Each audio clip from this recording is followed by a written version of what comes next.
শীত ও কুয়াশা উপেক্ষা করে শিশুদের পাশাপাশি নানা বয়সী মানুষের উপস্থিতি মাঠে সবার মাঝেই বিরাজ করছে উৎসাহ উদ্দীপনা।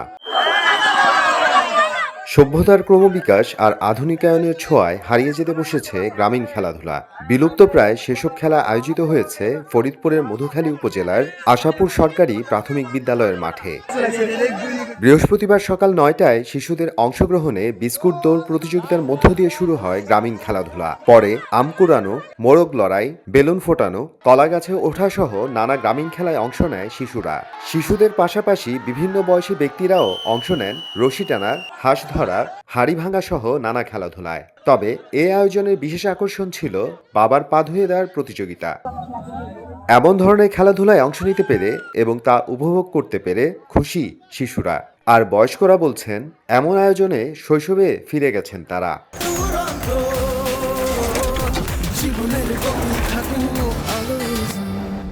আমরা খালি শুনছি পুরোনো দিনের খেলা, আজকে আমি দেখতেছি এরকম খেলা, আগে কখনো দেখিনি। খুব আনন্দ লাগছে, খুব ভালো লাগতেছে।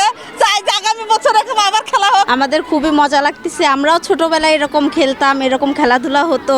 আব্বুদের মুখে শুনতাম যে আগে ছোটবেলায় এই সময় এরকম খেলা হতো, আজকে দেখলাম অনেক মজা লাগলো। সেই যুগের খেলাধুলা আরম্ভ করছি, খেলছি। আমি নিজেও একটা খেলায় অংশ নিয়েছিলাম, বালিশ খেলায়। এরকম খেলাধুলা চললে সবাই দেখবে আর পুরোনো কথাগুলো মনে পড়ে গেছে। ভবিষ্যতেও আমাদের এই ধারা অব্যাহত থাকবে।